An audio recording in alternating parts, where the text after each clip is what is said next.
With the latest agriculture news from across the state and nation, it's time for the AgNet News Hour from AgNet West. Here's your host, Sabrina Halverson. Good morning, and thank you for joining us this morning on the AgNet News Hour. Coming up later, Healthy Soils funding is available for California olive growers. We'll have details on that, but our top story today, many vital provisions in the 2017 Tax Cuts and Job Act are due to end at the close of next year. American Farm Bureau Federation President Zippy Duvall says Congress must not lose sight of protecting those provisions. Our family farms are already burdened by inflation, increased supply costs, and much more. These new tax burdens could put even more pressure on our farmers and ranchers and may even force them out of business. The Tax Cuts and Job Act passed in 2017 contains many temporary provisions that relieve some of the burdens faced by our farmers and ranchers. Several of these provisions are set to expire at the end of next year, including a key estate tax exemption. The estate tax provision is what enables farmers to transfer the operation to the next generation.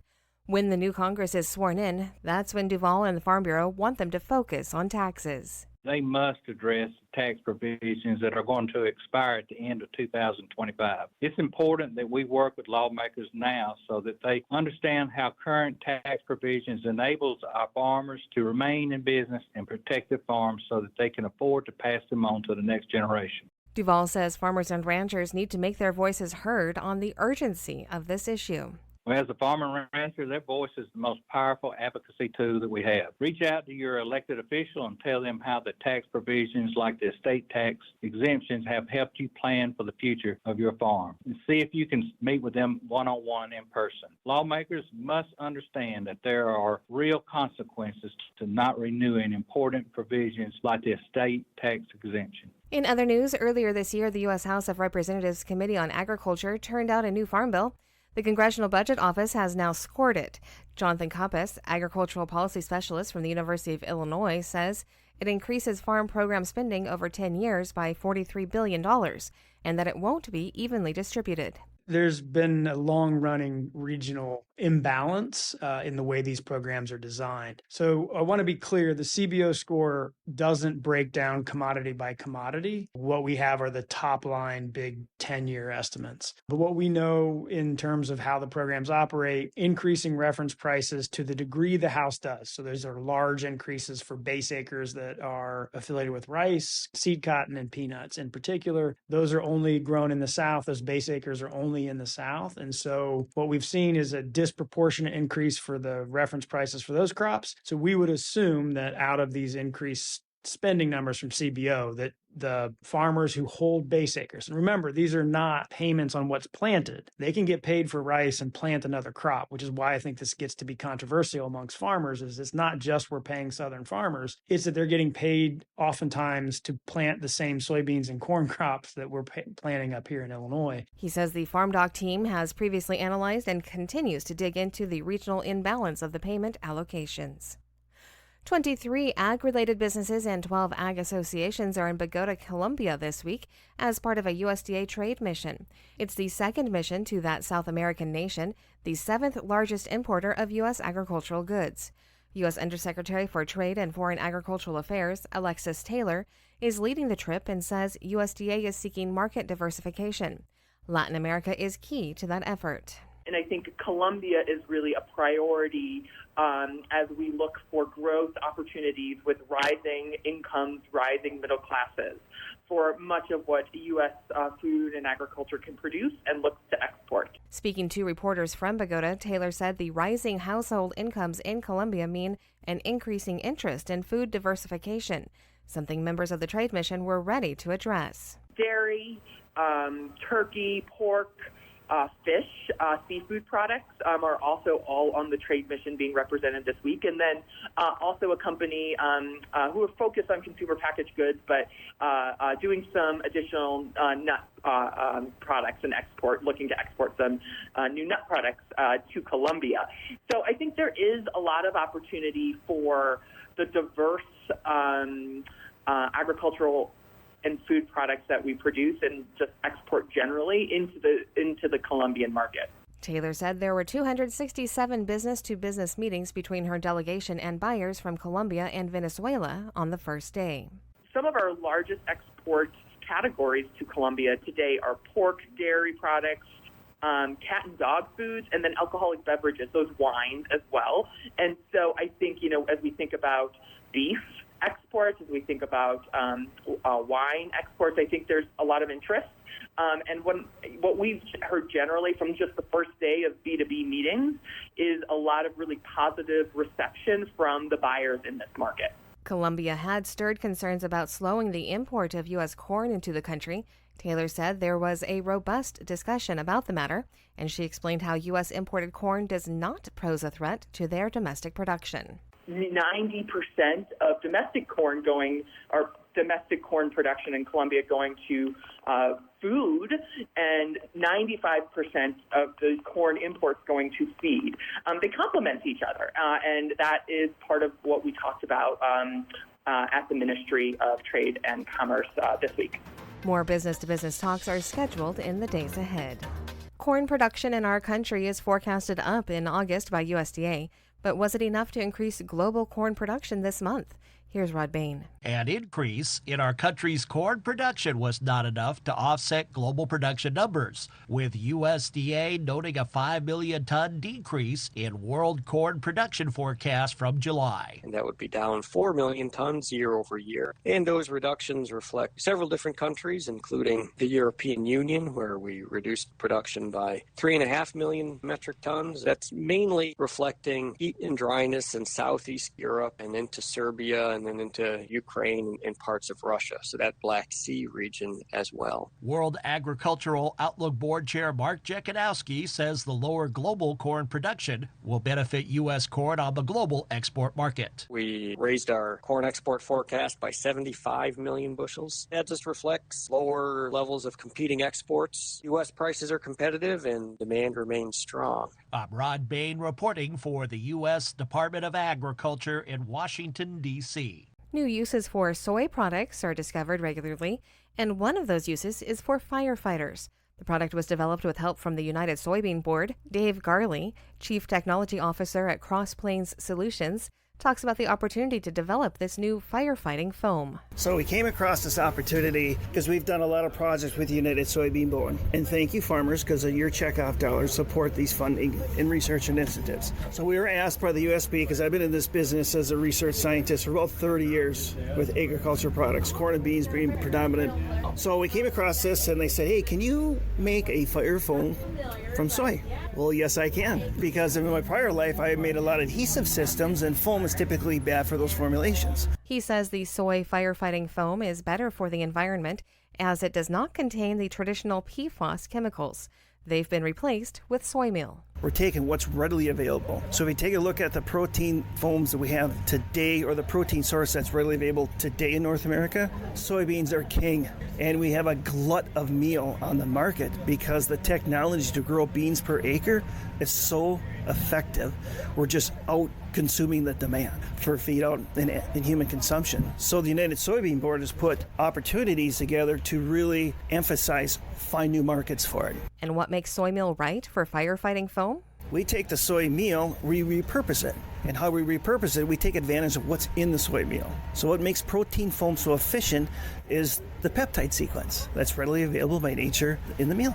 So we have the ways and means to repurpose the soy meal into a functional, workable system that has the rheology, the viscosity, the liquidness that the firemen can put through their existing equipment to eradicate a multitude of different types of fires. That's Dave Garley of Cross Plains Solutions. That's today's National Spotlight. Now here's the Livestock Report with John Hareth. While beef export volume was down slightly in June, exports of U.S. beef hit the highest value in nearly 2 years. U.S. Meat Export Federation President and CEO Dan Hallstrom has the details. We're $938 million exported in the month of June, which is up 3% off of a pretty big number from a year ago. I look at individual countries, and one that stands out that's really welcome to see now 2 months in a row is Japan. Japan was up 8% on volume and up 9% on value, $182 million month.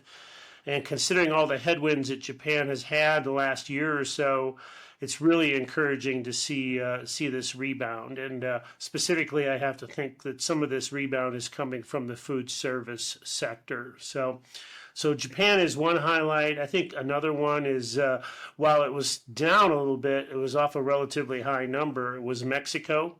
As you know, year to date, Mexico is up 13% on volume, 19% on value. So Mexico for the year, through 6 months, 2 quarters, is looking pretty strong. We saw significant growth in the value for exports per head slaughtered, $459 per head in June, up over $50 a head compared to a year ago. June pork exports were lower year over year, but shipments for the first half of the year remained ahead of 2023's record value pace, and key market Korea posted a big month. Korea continues to perform on the pork side, 20% growth year on year for the month of June on volume, 30% growth on value, and the year-to-date numbers through 6 months at 135,000 tons, 33% growth through June, and on the value side, 38% growth at $460 million.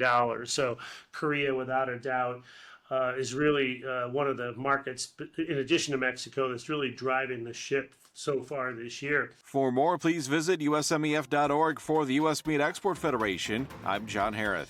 This is the AgNet News Hour. I'm Sabrina Halverson. We will be back in just a moment with more agriculture news. Coming up in a few moments, we'll have today's This Land of Ours report, but first, more of the day's agriculture news. And with a preview of what you'll hear today on AgNet West, here's Brian German. The American Olive Oil Producers Association has received a $2 million grant to help support on-farm projects in olive orchards. The association is accepting applications from farmers, ag businesses, and nonprofits in specific California counties like Butte, Fresno, and Kern. The maximum award amount is $200,000 for projects that improve soil health, reduce greenhouse gases, and store carbon. Projects need to follow specific practices from the Healthy Soils Program guidelines. For applications to be considered, applicants must be a California olive grower or involved in olive oil production, be located in one of the eligible counties, and not have received a similar grant for the same field last year. The application window will remain open through August 26, and more information is available at aoopa.org. Biomakers has put out a new resource called The Ultimate Guide to Resilient and Regenerative Agriculture, aimed at consumer packaged goods companies and food operators seeking to enhance sustainability. As companies tackle their immediate emissions, the focus shifts to Scope 3 emissions, where understanding soil health becomes crucial. The free guide shows how to boost soil health, make crops more resilient, and cut down on environmental impacts. CEO of Biomakers, Adrian Ferrero, highlights their bee crop technology as being an actionable tool to help advance sustainability goals. The ebook explains how healthier soils can lower carbon footprints while also building stronger supply chains. Plus, it highlights the importance of being transparent about sustainability efforts to gain consumer trust and brand loyalty. The guide's meant for anyone in the food industry looking to improve sustainability efforts and is available at biomakers.com. Many farms and ranchers are going to be required to file beneficial ownership information by the end of the year.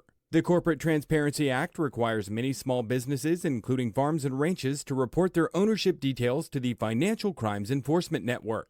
The mandate will impact agricultural operations with less than 20 employees that are structured as corporations, limited liability companies, or entities registered with the Secretary of State. Businesses registered before January 1st of this year will need to file by January 1, 2025. Those registered in 2024 have 90 days from creation to file, and from 2025 onwards, any updates will need to be filed within 30 days. Producers are being advised to consult with attorneys or tax professionals to ensure compliance with the requirements. The Financial Crimes Enforcement Network has further resources available online. Enrollment for the Climate Smart Cotton Program continues to grow. Program Manager for the U.S. Cotton Trust Protocol, Tillman White, detailed the type of growth the program has experienced. The Climate Smart Cotton Program made strides toward its goal of enrolling at least 1,650 farming entities, including 330 from the historically underserved communities. In 2024, we have around 1,340 farming entities that have applied for Level 1 of the Climate Smart Cotton Program. The trust protocol is a collective effort that is bringing more responsibly produced cotton into the market, which is providing our brands and retailers greater access to the fiber. And we also look forward to helping our brands and retailers increase their uptake of trust protocol cotton and hopefully potentially driving back value to our cotton growers.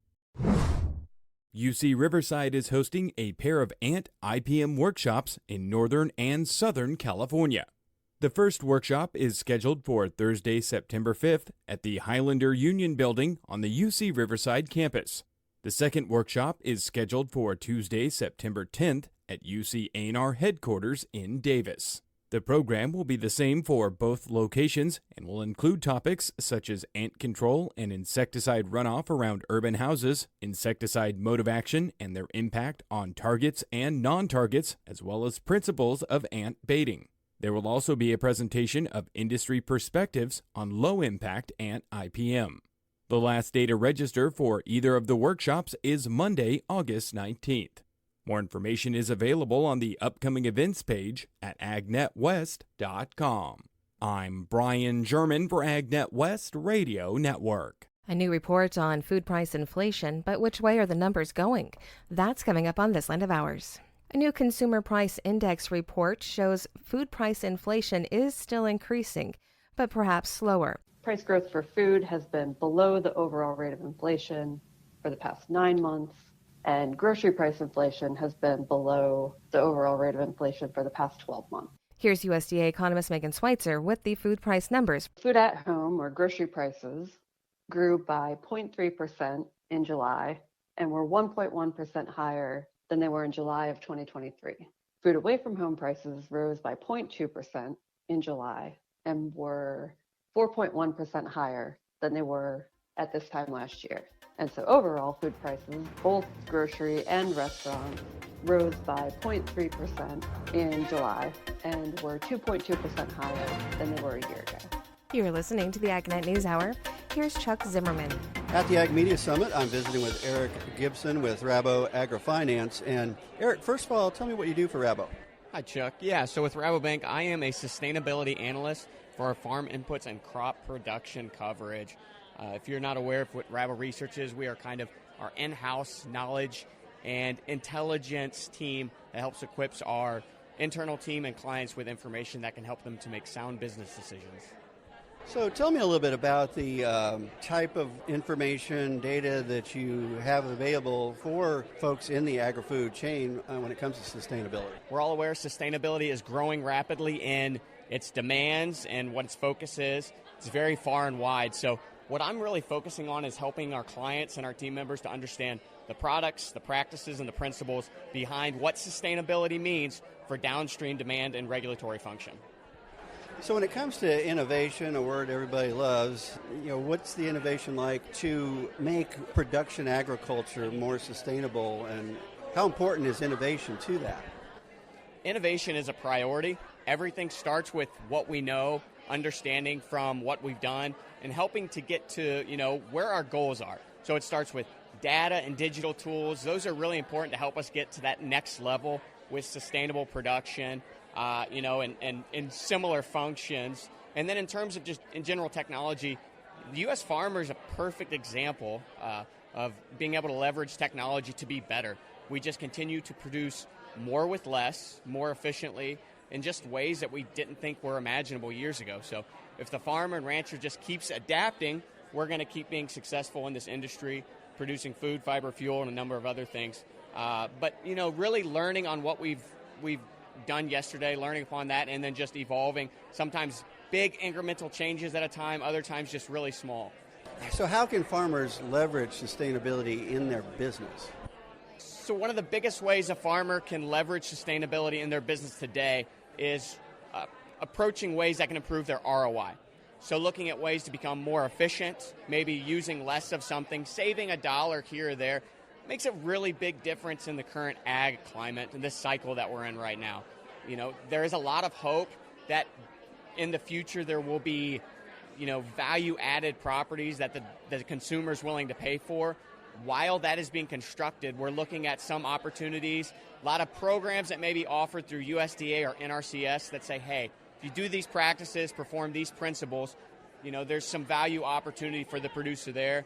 With the Partnership for Climate Smart Commodities Program grants through USDA, a lot of great opportunities for farmers to maybe try new practices or maybe insert a higher degree of level of those practices in their operation, be it cover crop, efficient nutrient application, whatever it is. There's a lot of opportunities out there for farmers to trial new opportunities on their farm.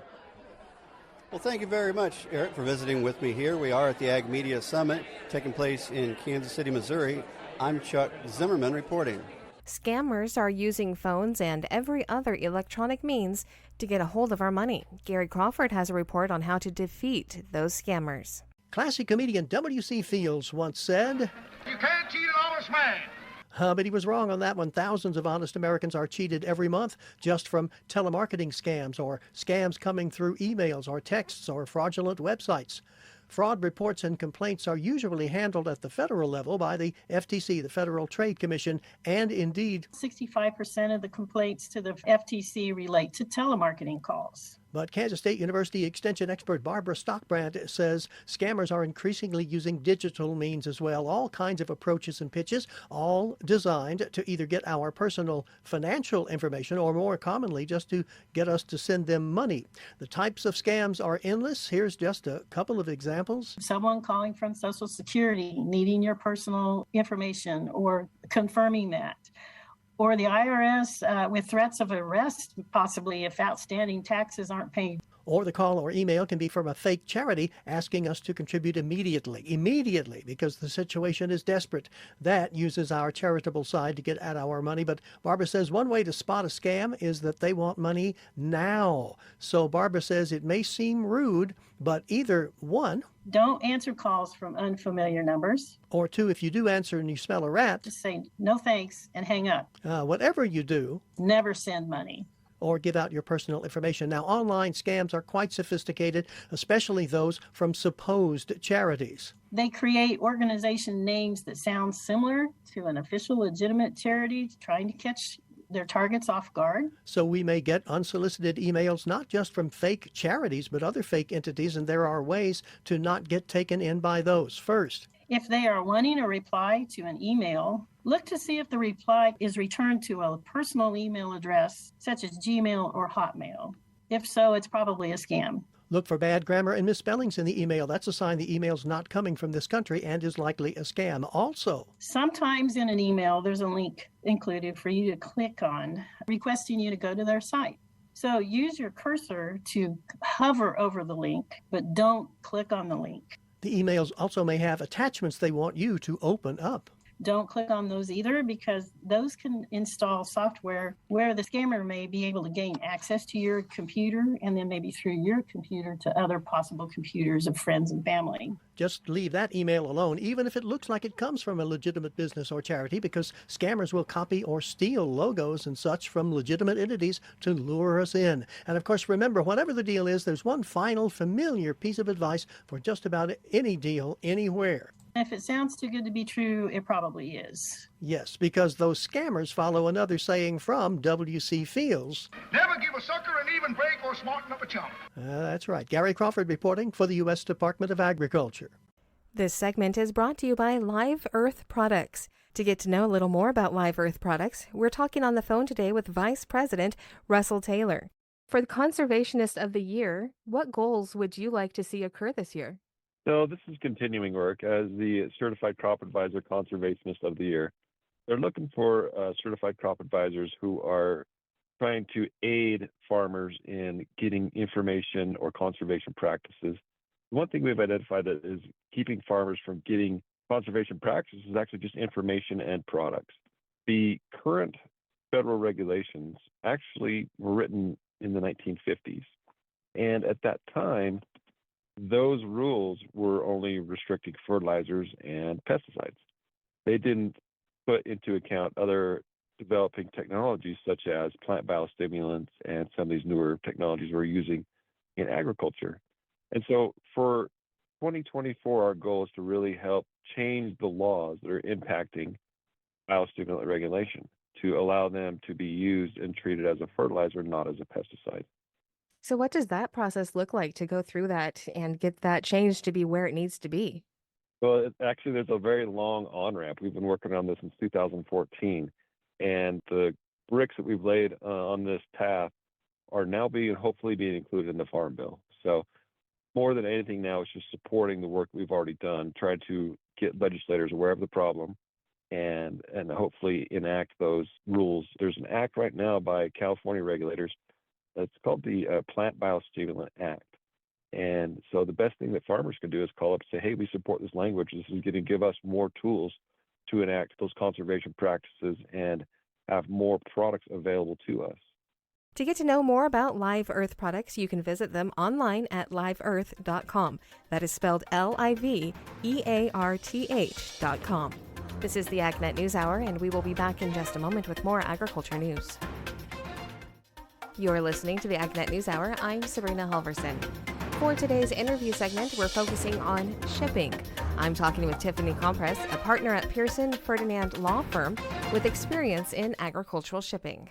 To start off with, we have seen some various issues with shipping and the supply chain over the last few years. Of course, things were a little bit different with our COVID year. That almost doesn't count because that was things special. Right. It was just so crazy. But looking at what we have seen so far this year, what do you expect for the next few months or the rest of 2024? I think things are going to be really tight. I read an article the other day where somebody said it was COVID Junior in terms of supply chain issues. And I don't know if I would go quite that far, but we are seeing a lot of activity with the Houthis, Suez Canal, Red Sea issues. I think it is indeed going to be a little bit tough. And these kinds of things tend to reverberate across the supply chain. But a big question, at least in my mind, is having seen what happened during COVID, are the ocean carriers going to take a little bit of responsibility this time for upholding kind of their end of the business bargain? And my answer, at least tentatively, is I doubt it. They had record profits, even though they were saying, oh my God, things are so tight. And, every excuse to add a new fee was certainly, they certainly took advantage of each one of those. Congestion charges, all kinds of things. Even people that had steady shipping contracts saw their prices soar, and some of them had to go get containers and shipping deals on the spot market. And that's not how the system is supposed to work. So I'm hoping that some of that is alleviated this year, but I don't know. And then there's the other side, which is about kind of avoiding and dealing with issues when they do arise. And I'm hoping that all parties, shippers, logistics providers, ocean carriers, buyers, sellers, internationally that ship goods have learned from COVID and kind of prepared for this possibility in their contracts. First of all, that they have contracts, because many of them didn't. And that those that did added terms to deal with these potential issues instead of just letting it up to chance or to whatever the default legal structure is. Is it common to see legal actions within the agricultural shipping? It's really, really common, especially when you're talking about agricultural products that are perishable, right? Because that orange that was picked in Spain and is making its way to the United States is essentially dying every moment, right? As soon as it's picked. Any delays in shipping or anything that goes wrong during the shipping trajectory can cause damages that lead to legal actions between a buyer and a seller, between either the buyer or the seller and the ocean carrier or other logistics provider. Like you said, especially for perishable, and that's kind of what I was thinking, and the majority of my listeners are in specialty crop areas, so this would apply to them. Mm-hmm. What kind of actions can be taken, and is it basically you're looking for monetary reimbursement of the amount lost from losing your fruits and vegetables, or what kind of things can we get? So it depends on the situation, right? So let's see. Something that I tend to see a lot is damages because the fresh product arrived in not a great state, right? It's not in the best condition. It's not in the condition that it was promised to be in, right? So then the seller is like, oh man, I can't sell this. It's gone bad already by the time it arrived here. Like, for example, if you've got bananas and the bananas have what's known as yellow ham, they're not supposed to be that mature when they arrive. And that means that they're not going to last long enough for the consumer, for the retail sale, or even for a wholesale. So that can lead to a claim. Then the question is, what really caused the damages? Was it that the product was not in good condition when it left the origin, when it left the seller's hands? Or was it in good condition when it left the seller's hands? And did something happen on the voyage that caused the product to go bad, right? Maybe the reefer failed, the cooling system and the reefer failed. Or maybe there was a delay in getting the containers. Sometimes ocean carriers are just canceling voyages kind of out of nowhere. So was there a canceled voyage and it was a problem rebooking, right? So first you got to pinpoint where everything actually went wrong. And then you can figure out, all right, what's my claim? If you learn that the product was actually loaded onto the vessel and left the seller's hands already in bad condition, overripe, or let's say that the seller was responsible for getting the product to the port, and in the trucking from the warehouse to the port, the product was banged around. There was an accident. They thought, oh, it looks fine, and they still sent it, and it got to its destination, and it was not in good condition. Then you're like, okay, I need to do a USDA report immediately, right? Within 24 hours, you want to get that report done. And then normally in that situation, the buyer or receiver would sue or make a demand on the seller saying, hey, our report showed that this got here and it was in bad condition. And then sometimes the seller will be like, well, actually, it wasn't our fault. It was the trucking company, or it was the ocean carrier, or whatever. And, you evaluate that and, you do your investigation. But let's say it's the ocean carrier's fault, right? Or that it was something, let's not say it's necessarily their fault, but let's say it's something that happened on the way. Then the question becomes, was it the ocean carrier's responsibility? Was it within their duty? One of the things that we saw a couple years ago during the COVID supply chain situation was that ports were really, really, really full, especially on the West Coast, right? So you had a lot of vessels. You had all these vessels sitting at the Port of Long Beach waiting to even be able to berth because the delays had caused them to kind of bundle up, the people not at the port all the time because of COVID, so there was a labor shortage that caused everything to happen really slowly. And there was also this pent-up demand and people started buying all kinds of stuff. So the ports were just really, really, really crushed. And then the question is, should they have anticipated that?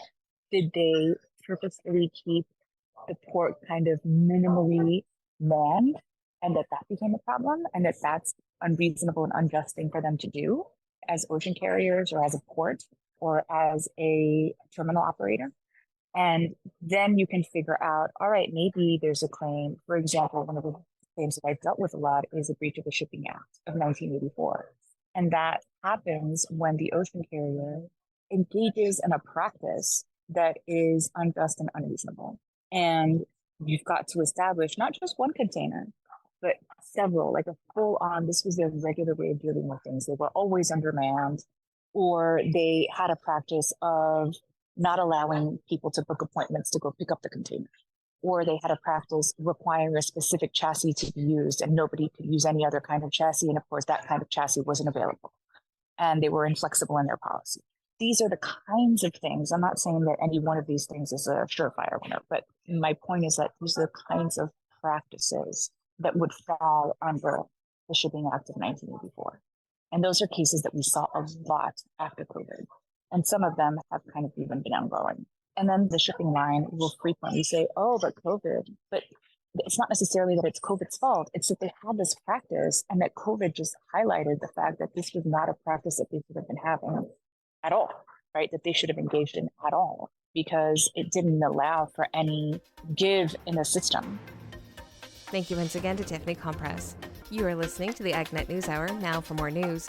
An expert says to take care of your brain. It's the only one you've got. Gary Crawford has this expert advice on how to boost your brain.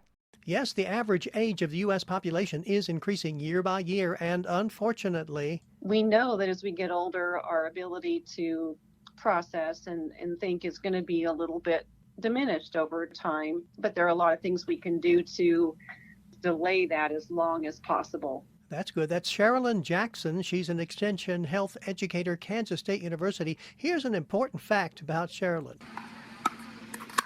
I support the pickleball movement completely. Good. I'm very happy for you.